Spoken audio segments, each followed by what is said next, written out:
दोस्तों एजुकेशन और टेक्नोलॉजी से रिलेटेड वीडियोस देखने के लिए दिए गए सब्सक्राइब बटन को दबाएं और लेटेस्ट वीडियो नोटिफिकेशन के लिए बेल आइकन बटन को दबाना ना भूलें।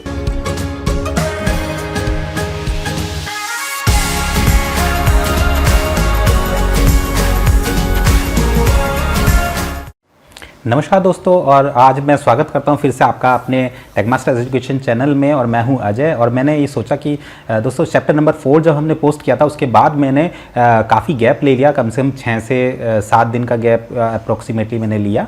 तो मैंने सोचा क्यों ना मैं चैप्टर नंबर 5 के साथ साथ उसी दिन मैं आपको चैप्टर नंबर 6 जो है वो भी प्रोवाइड करा दूँ, वो भी मैं आपके साथ शेयर कर लूँ। क्योंकि हमारा जो चैप्टर नंबर 6 का जो टॉपिक है वो है रिसिप्ट ट्रांजेक्शन, जो कि पूरा का पूरा अपोजिट है पेमेंट ट्रांजेक्शन को। तो आप इजीली उसको कवर भी कर सकते हैं, क्योंकि हमने पेमेंट ट्रांजैक्शन पूरी अच्छे से पढ़ ली है। पेमेंट्स की हम जनरल एंट्री किस तरीके से यूज़ करेंगे और वो क्या होता है, उसके लिए क्या फॉलो किया जाता है, वो चीज़ हमारे लिए बहुत क्लियर है। तो इसलिए अगर मैं हैंड टू हैंड आपको चैप्टर नंबर 6 भी अगर आपके साथ में शेयर करूंगा तो उसमें ज़्यादा प्रॉब्लम आएगी नहीं, बल्कि आप उसे और अच्छे से समझ जाएंगे, क्योंकि जस्ट अपोजिट होता है पेमेंट का रिसिप्ट ट्रांजेक्शन। तो आज की वीडियो में हम अपना चैप्टर नंबर 6 सीखेंगे, जिसका नाम है रिसिप्ट एंट्रीज को आप किस तरह से अपनी जर्नल बुक्स में एंटर करेंगे। तो रिसिप्ट का मतलब आपको पता ही है, बाकी हम आगे जब पेन और कॉपी लेके बैठेंगे तो आपको पूरी क्लियर होगी। तो आज हम शुरू करेंगे अपना चैप्टर नंबर 6 रिसिप्ट वाउचर।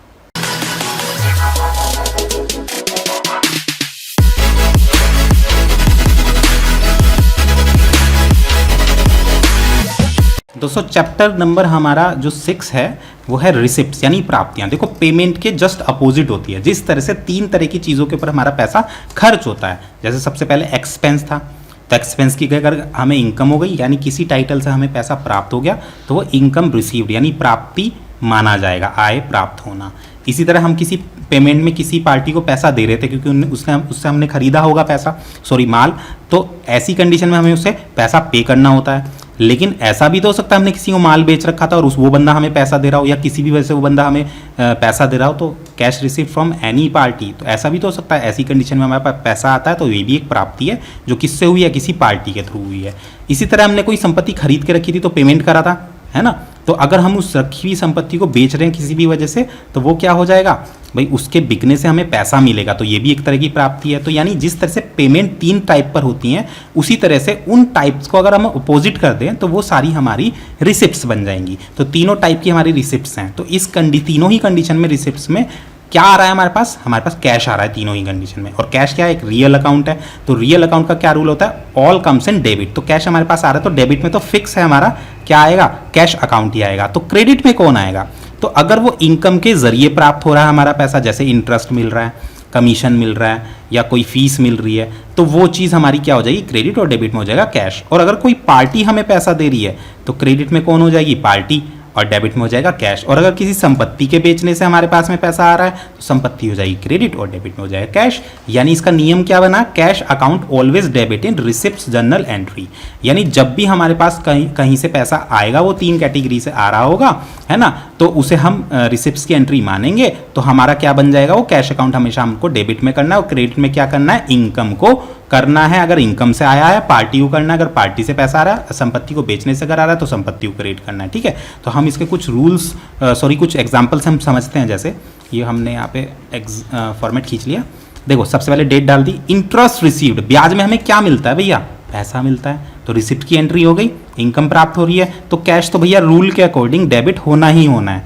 किस वजह से आ रहा है ये पैसा, इंटरेस्ट, तो टू इंटरेस्ट हो गया क्रेडिट। ठीक है, इसको ऐसे मत समझना कि इंटरेस्ट रिसीव तो इंटरेस्ट आया, इंटरेस्ट को डेबिट कर दो टू कैश, ये तो गलत हो जाएगा, पेमेंट की एंट्री बन जाएगी। क्योंकि इंटरेस्ट कोई वस्तु नहीं है, इंटरेस्ट में कुछ मिल रहा होगा आपको, और वो क्या मिल रहा है, कैश। तो इसलिए कैश आने वाली डेबिट चीज़ हो गई, तो वो कैश को अकाउंट को हमने डेबिट कर दिया। और टू इंटरेस्ट वो सोर्स जिससे हमारे पास पैसा आ रहा है, 1000। ठीक है, इसके बाद अगला भी एग्जांपल हम थोड़ा ऐसे ही ले लेते हैं, कमीशन रिसीव्ड। इसमें कमीशन में भी हमें कुछ ना कुछ मिल रहा होगा, क्या मिल रहा है, पैसा मिल रहा है। तो भैया रिसिप्ट की एंट्री है, कैश अकाउंट डेबिट, और किस वजह से पैसा मिल रहा है भैया, कमीशन की वजह से मिल रहा है। ठीक है, या रूल की हम बात करें तो रिसिप्ट की एंट्री है, cash account always debit in receipt journal entry. तो क्रेडिट में सोचना होता है किस वजह से मिलता है, वो वजह हम क्रेडिट कर देते हैं। तो वही तो हमने यहाँ पर करा है, कैश मिल रहा था कमीशन रिसीव्ड में, तो किस वजह से मिल रहा था, कमीशन की वजह से मिल रहा था, तो हमारी एंट्री पोस्ट हो गई, है ना।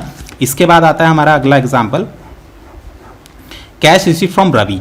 तो सिंपल सी बात है, रिसिप्ट की एंट्री है, तो कैश तो हमारा रूल के अकॉर्डिंग डेबिट हो गया ही। कौन दे रहा है पैसा? रवि। तो टू रवि हो गया। ये कितना? 3000। इसके बाद आता है फर्नीचर सोल्ड। तो भैया फर्नीचर को बेचने से, यानी नगद स्थायी संपत्ति बेच रहा है तो हमें उसे बेचने से पैसा मिल रहा होगा, तो कैश अकाउंट तो डेबिट होगा ही होगा। किस वजह से?